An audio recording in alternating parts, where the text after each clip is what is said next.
आइए इस वीडियो को कायदा तौर पे आगाज़ करते हैं। आप देख रहे हैं हमारा YouTube channel political science with Nawaz Waraich. Dear students, आज का हमारा टॉपिक है important terms of international relations.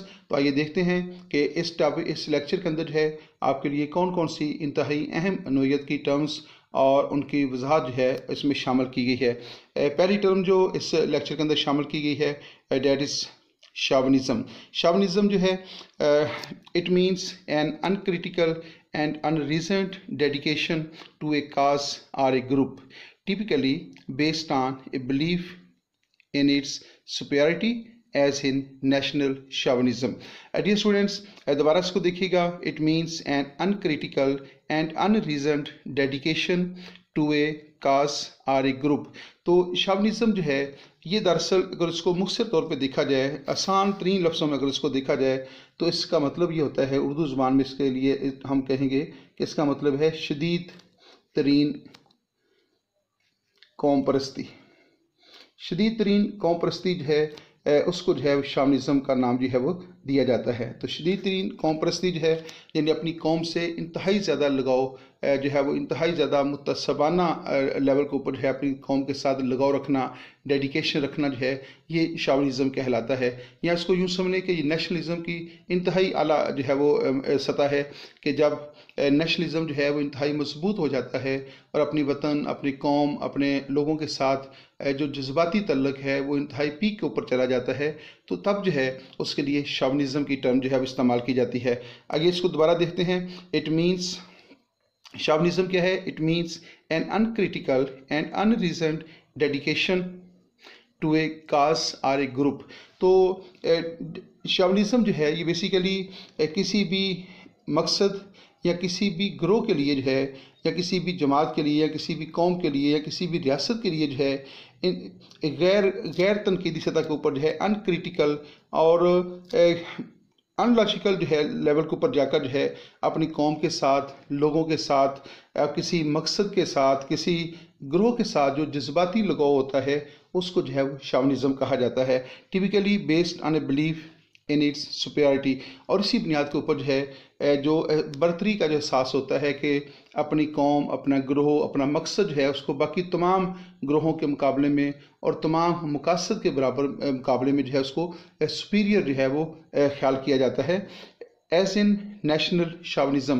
तो बास का जो है शॉविनिज़्म के लिए नेशनल शॉविनिज़्म की टर्म भी इस्तेमाल की जाती है, यानी शदीद तरीन कौम परस्ती। शॉविनिज़्म जो है बेसिकली नेशनलिज़्म जो है, नेशनलिज़्म ही कौम परस्ती का नाम होता है, और शॉविनिज़्म जो है ये उसके अंदर इंतहाई शिद्दत के साथ जो है कौम परस्ती आ जाना, किसी मकसद के साथ, किसी फ़िरके के साथ, किसी कौम के साथ, किसी जिन्स के हक़ में जो है शदीद तरीन जो है लगाव रखना और इंतहाई ज़्यादा मुतसबाना रवैया जो है अख्तियार कर लेना, उसके लिए जो है वो ऐसे रवैये के लिए जो है वो शॉविनिज़्म की टर्म जो है वो इस्तेमाल की जाती है।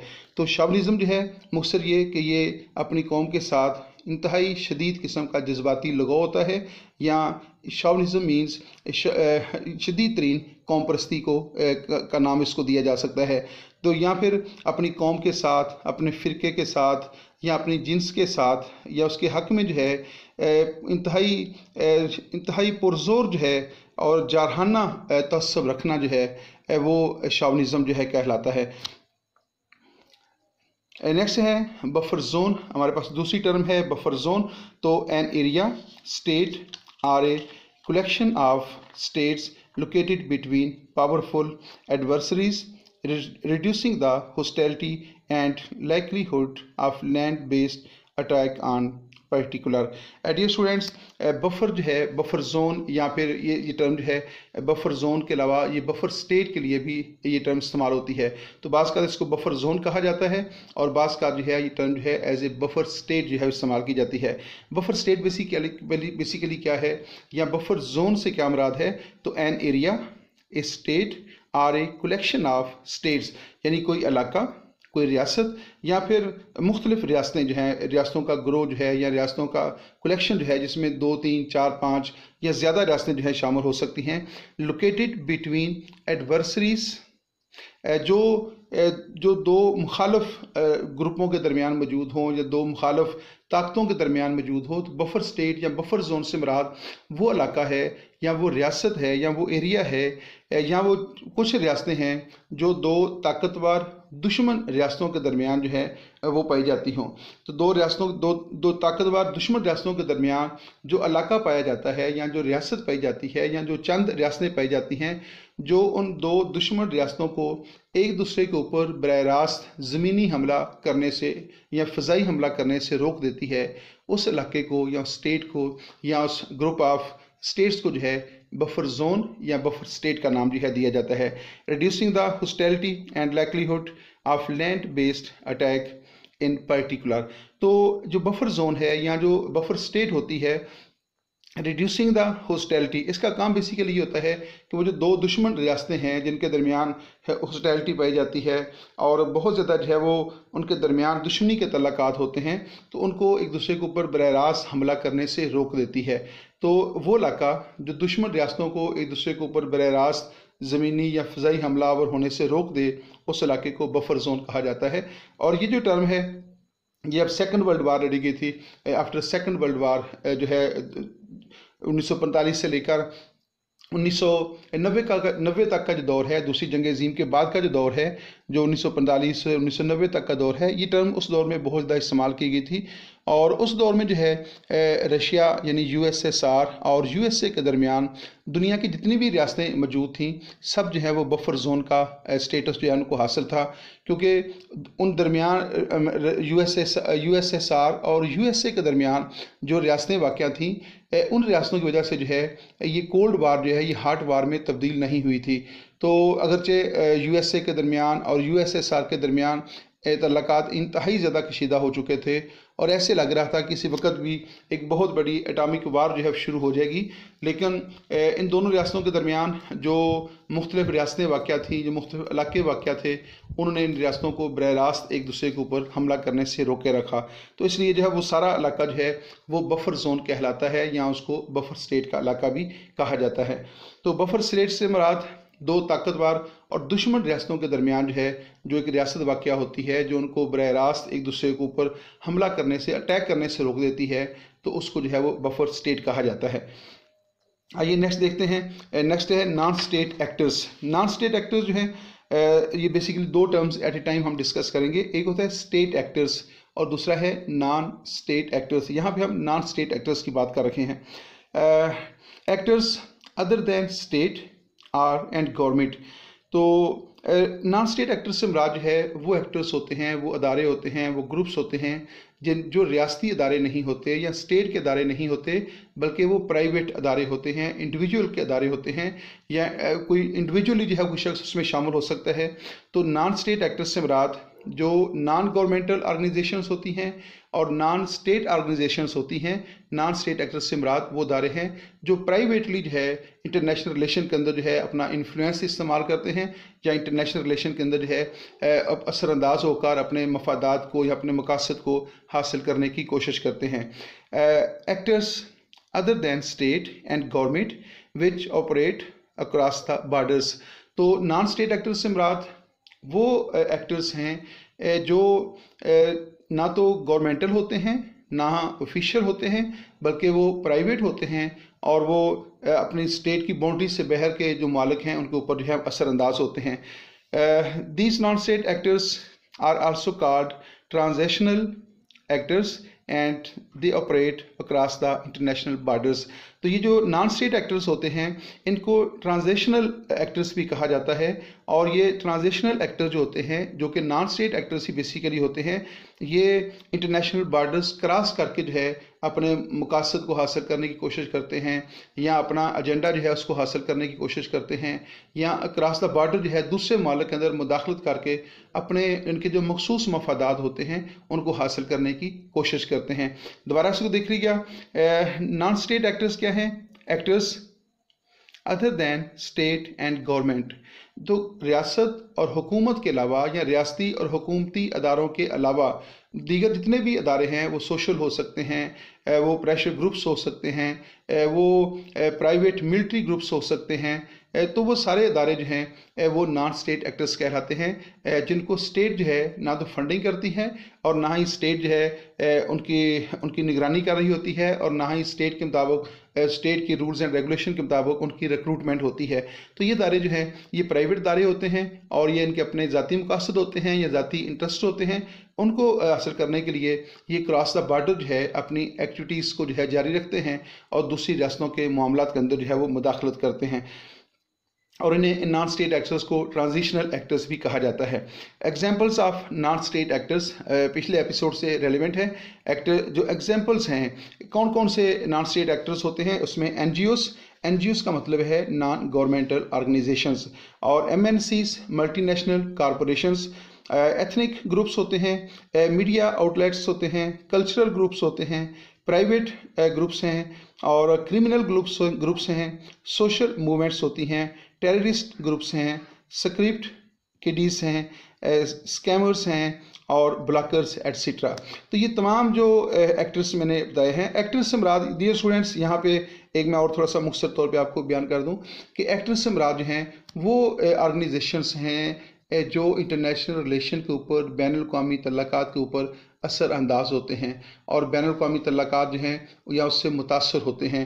तो बैन अल-अक़वामी तल्लुकात के अंदर जो अदारे अपना रोल अदा करते हैं वो दो तरह के हैं, एक गवर्नमेंटल हैं जिस जो रियासती इदारे होते हैं, और दूसरे नॉन गवर्नमेंटल होते हैं जो प्राइवेट होते हैं।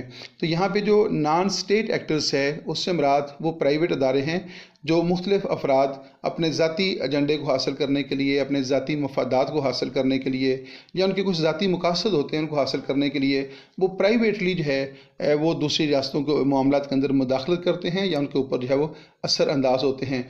लेकिन जब ये जो नॉन स्टेट एक्टर्स होते हैं ये क्रॉस द बॉर्डर जब अपनी एक्टिविटीज़ को जारी रखते हैं तो उससे रियासतों के दरमियान तल्लुकात इंतहाई ज़्यादा कशीदा हो जाते हैं, और बाज़ का जो हैं वो तल्लुकात जो इतने कशीदा होते हैं वो एक बहुत बड़ी जंग के अंदर जो है तब्दील हो जाते हैं। जैसा कि 9/11 का वाक़या है, उसामा बिन लादेन का जो वाक़या जो है, तो वो बेसिकली जो है वो जिस ऑर्गेनाइजेशन के प्लेटफॉर्म से किया गया तो वो एक नॉन स्टेट एक्टर था, लेकिन आपने देखा कि उसी को बुनियाद बनाकर जो है अमेरिका और अफ़गानिस्तान के दरमियान जो है या और मुख्तलिफ इस्लामी मुल्कों के ख़िलाफ़ जो है उसने कार्रवाइयाँ की, और अफ़गानिस्तान के दरमियान जो है के साथ उसने एक बहुत बड़ी जंग लड़ी जो कमोबेश 20 साल के ऊपर जो है मुश्तमिल है।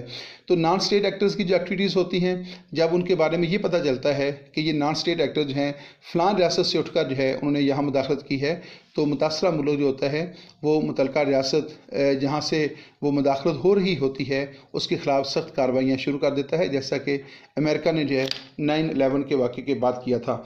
तो नॉन स्टेट एक्टर्स की जो बुनियादी बड़ी मिसालें हैं वो हैं एनजीओस, मुख्तलिफ जो नॉन गवर्नमेंटल ऑर्गेनाइजेशंस होती हैं, एमएनसीज हैं, एथनिक ग्रुप्स जो होते हैं वो बड़ा अहम किरदार अदा करते हैं, मीडिया आउटलेट्स हैं, ये मीडिया जो मुख्तलिफ जो प्राइवेट चैनल्स होते हैं ये सब जो हैं ये नॉन स्टेट एक्टर्स होते हैं। इनका अपना एजेंडा होता है और ये अपने एजेंडे अपने प्रोग्राम के ज़रिए अपने जो है वो मुख्तलिफ जो न्यूज़ होती हैं या तबसरे होते हैं उनके ज़रिए ये दूसरे मुल्क के ऊपर जो है असरअंदाज जो होने की कोशिश करते हैं। इस तरह कल्चरल ग्रुप्स होते हैं और प्राइवेट मिलिट्री ग्रुप्स भी होते हैं, मुख्तलिफ जो हैं वो मिलिट्री ग्रुप्स पैदा तौर पर बनाए होते हैं, जैसे अलकायदा का नाम लिया जाता है, तालिबान का नाम लिया जाता है।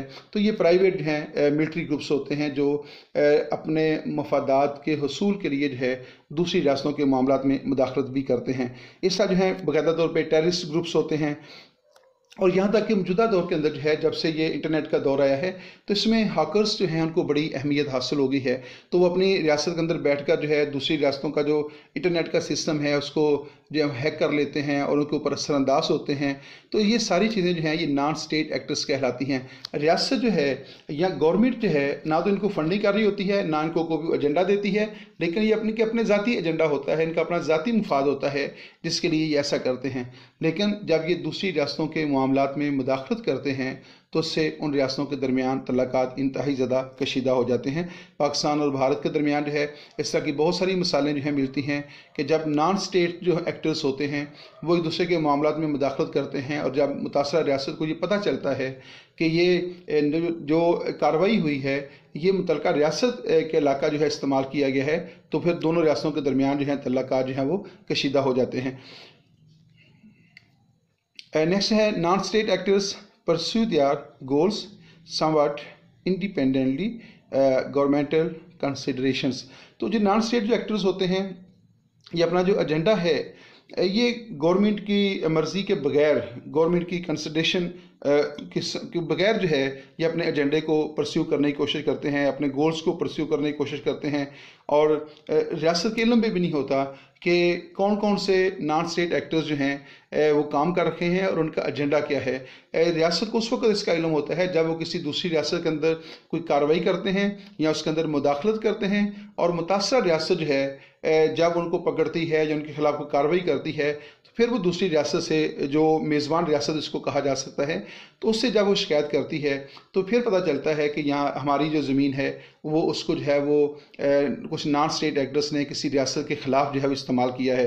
तो रियासत का दरअसल इनके साथ बरह रास्त कोई तल्लक नहीं होता, लेकिन इनकी सरगर्मियाँ जो हैं वो रियासतों के दरमियान जो तल्लकात होते हैं, चाहे वो पॉलिटिकल हों, सोशल हों, स्ट्रेटजिक हों, किसी भी नौइयत के हों, वो लाजमी तौर पर जो है इनसे मुतासर होते हैं।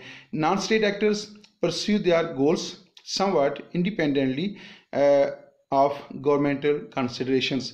तो ये हुकूमत की मर्ज़ी के बगैर जो है या उनकी इजाज़त के बगैर जो है ये अपनी सरगर्मियों को जारी रखते हैं और दूसरी रियासतों के मामलात में जो है इस तरह ये मुदाखलत करते रहते हैं। Non state actors can refer to anything that is not affiliated with state. मुख्तसर तौर पे जो नॉन स्टेट है, यानी नॉन स्टेट का जो वर्ड है या टर्म है, कैन रेफर टू एनीथिंग, हर वो चीज़ नॉन स्टेट एक्टर होगी जो रियासत के साथ एफिलिएटेड नहीं है, जिसका रियासत के साथ बरह रास्त तल्लक नहीं है। उन लोगों की जो रिक्रूटमेंट है वो स्टेट ने नहीं की होती, उनकी फंडिंग नहीं की होती, उनके जो रूल्स एंड रेगुलेशन होते हैं वो स्टेट ने डिज़ाइन नहीं किए होते, तो हर वो चीज़ नॉन स्टेट में शुमार हो जाएगी जो जिसका रियासत के साथ कोई तल्लक नहीं है। रियासत उनकी रिक्रूटमेंट नहीं करती, रियासत उनकी फंडिंग नहीं करती, रियासत उनके रूल्स एंड रेगुलेशन नहीं बनाती, रियासत उनको कोई एजेंडा नहीं देती।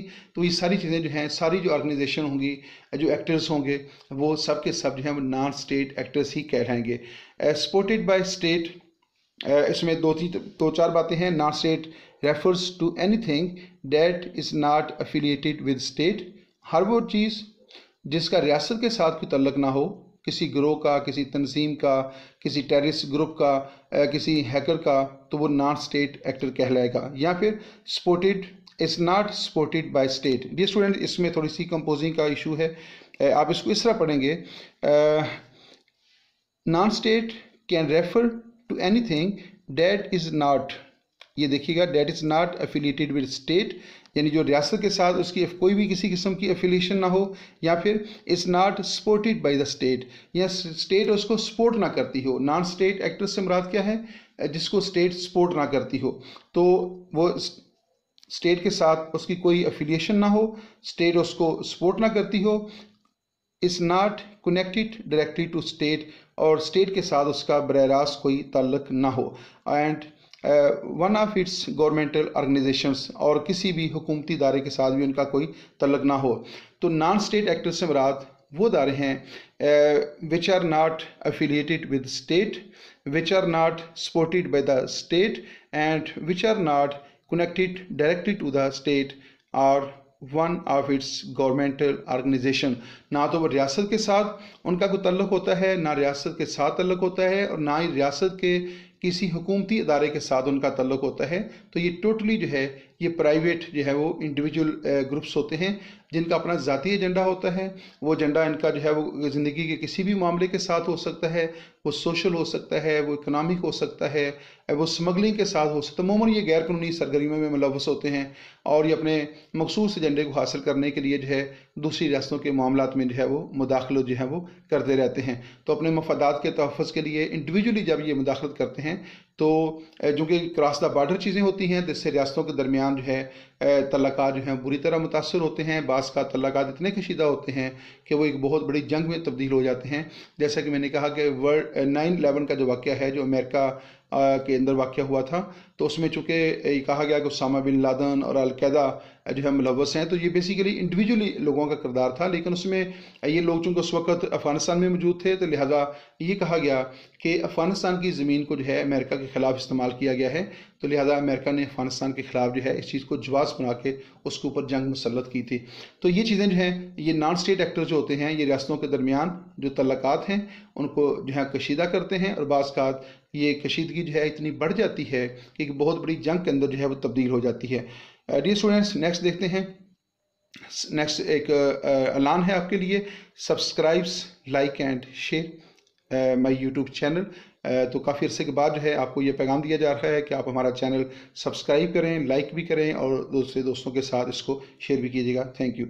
डियर स्टूडेंट्स, नेक्स्ट नई टर्म है हाइपर पावर। नई टर्म है, इंटरनेशनल रिलेशन के अंदर जो इस्तेमाल होती है, हाइपर पावर। तो हाइपर पावर जो है state that is vastly stronger than its rivals, enemies and so dominates world affairs. तो डियर स्टूडेंट्स, जो हाइपर स्टेट है इसको आप आसान लफ्ज़ों में जो है वो जो हाइपर पावर है इसको आसान लफ्ज़ों में समझना चाहिए तो सुपर पावर जो है उसके मायनों में भी इसको समझ सकते हैं। तो हाइपर पावर क्या है? State that is vastly stronger.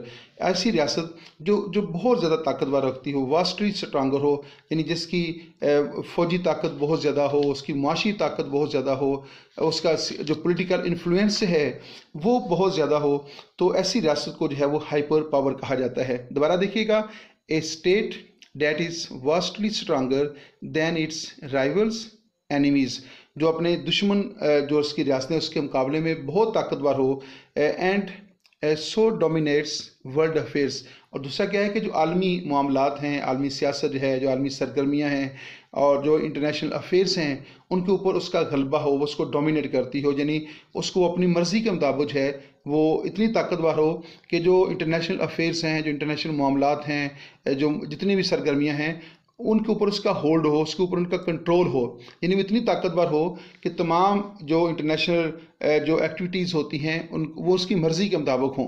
तो जब कोई रियासत इतना इन्फ्लुएंस जो है पैदा कर लेती है अपने दुश्मन रियासत के मुकाबले में, उसकी फ़ौजी ताकत, उसकी इकनॉमिक पावर, उसका जो पॉलिटिकल इन्फ्लुएंस है वो बहुत ज़्यादा बढ़ जाए और पूरी दुनिया के जो मामलात होते हैं उनके ऊपर उनका कंट्रोल हो जाए, उसके ऊपर उसका गलबा हो जाए, तो ऐसी रियासत के लिए जो है हाइपर पावर की टर्म जो है वो इस्तेमाल की जाती है।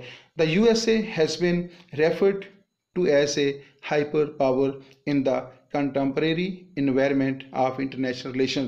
तो बैनुल-अक़वामी तल्लुकात का जो कंटेम्परेरी इन्वायरमेंट है, यानी हमअसर जो माहौल है, उसके अंदर आज के दौर में जो है, जिस दौर के अंदर आज हम रह रखे हैं, तो इस दौर के अंदर जो है अमेरिका जो है उसके लिए हाइपर पावर की टर्म जो है वो सूट करती है, क्योंकि अमेरिका जो है उसका जो मिलिट्री इन्फ्लुएंस है, उसका जो इकोनॉमिक इन्फ्लुएंस है, उसका जो पॉलिटिकल इन्फ्लुएंस है वो बहुत ज़्यादा है।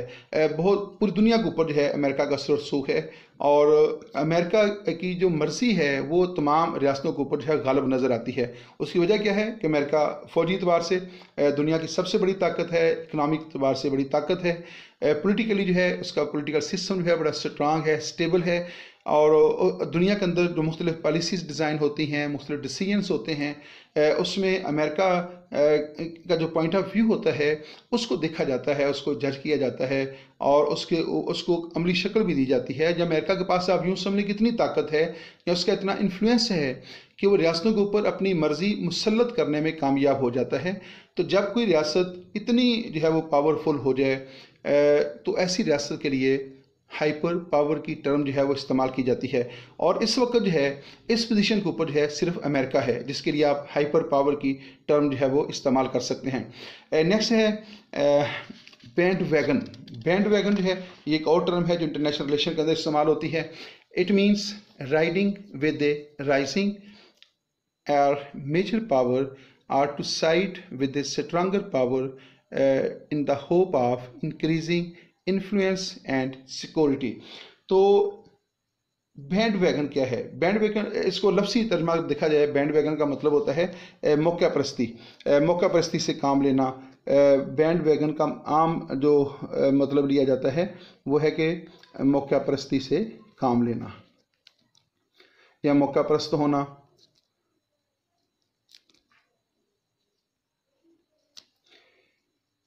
तो ये इसका लफ्सी मतलब है मौका परस्ती से काम लेना। बैंड वैगन जो है इसका लेकिन इंटरनेशनल रिलेशन के अंदर जो है ये टर्म किस लिए इस्तेमाल की जाती है।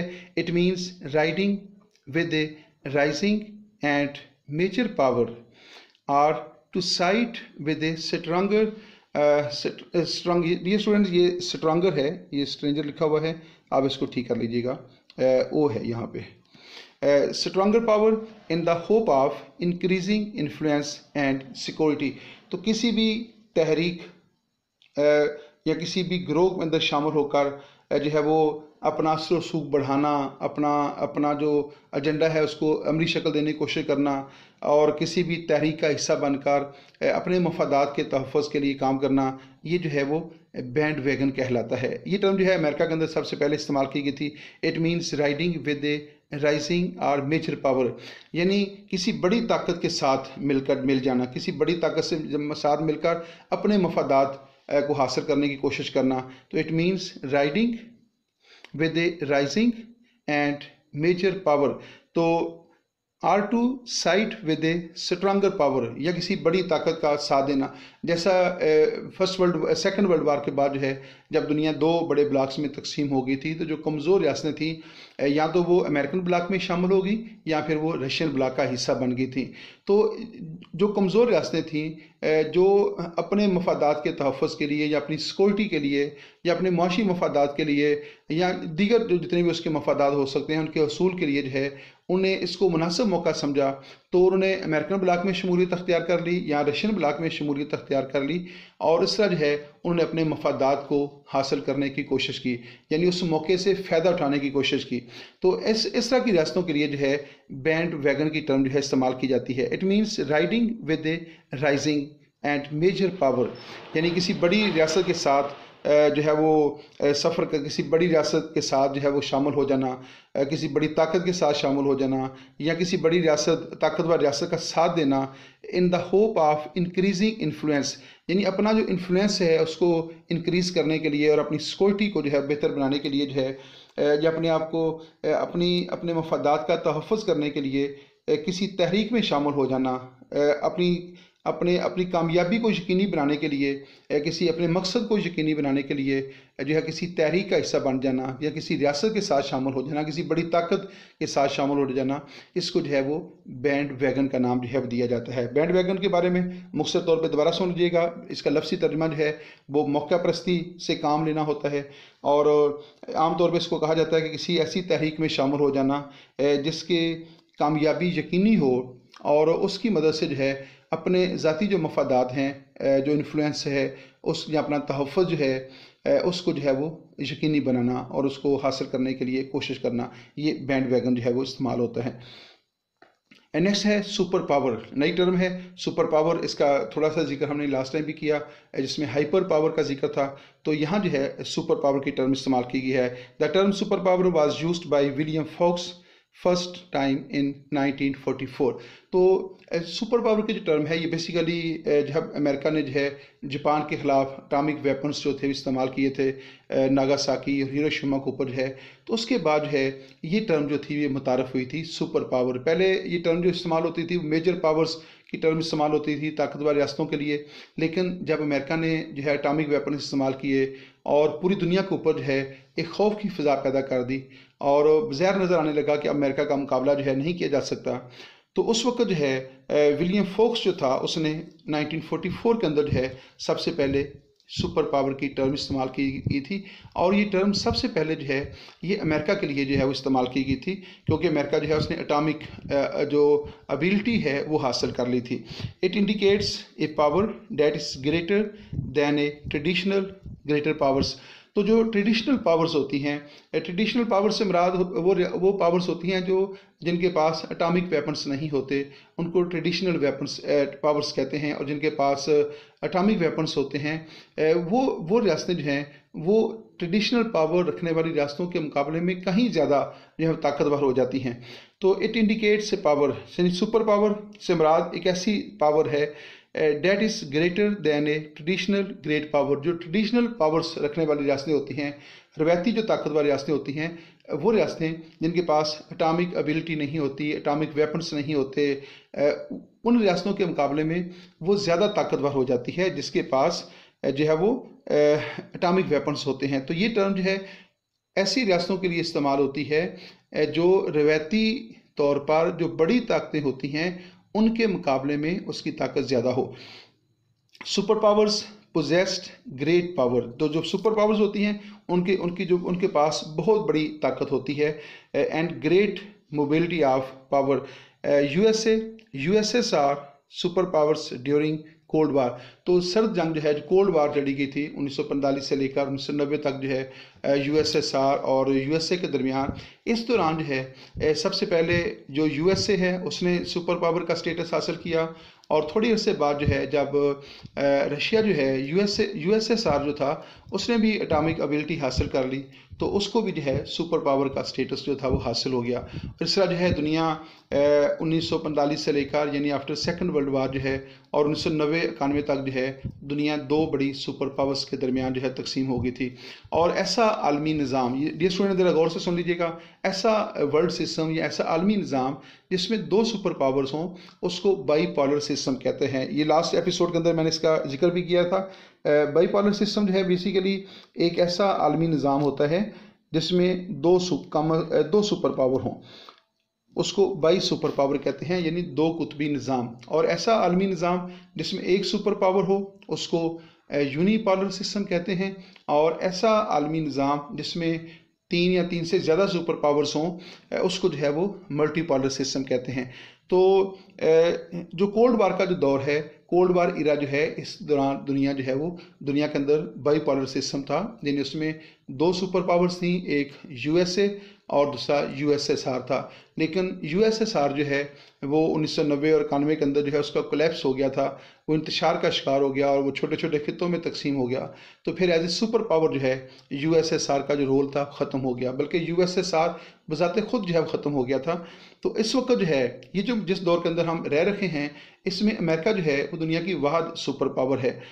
उसके मुकाबले में कोई भी ताकत जो है वो नहीं है, और जो फ़ौजी एतबार से और माशी एतबार से जो अमेरिका को बढ़तरी हासिल है उसका मुकाबला जो है ताहाल कोई भी रियासत जो है करने में कामयाब नहीं हुई। लेकिन ये कहा जा रहा है कि रशिया जो है वो दोबारा जो है वो सुपर पावर के तौर पे जो है उभर कर सामने आ रहा है, चाइना है, फ्रांस है, तो इस तरह के मालिक के नाम लिए जा रहे हैं। लेकिन वो कब जो है वो अमेरिका का मुकाबला करते हैं, कब अमेरिकन पॉलिटिकल सिस्टम को, अमेरिकन इकोनॉमिक सिस्टम को और उसका जो फ़ौजी निज़ाम है उसको कब वो चैलेंज करते हैं और कब अमेरिका की जो मन मर्जी है उसके रास्ते में रुकावट पैदा करते हैं, तो जब वो करेंगे तब पता चलेगा कि दुनिया के अंदर अमेरिका के साथ कोई और सुपर पावर जो है सामने आई है कि नहीं आई।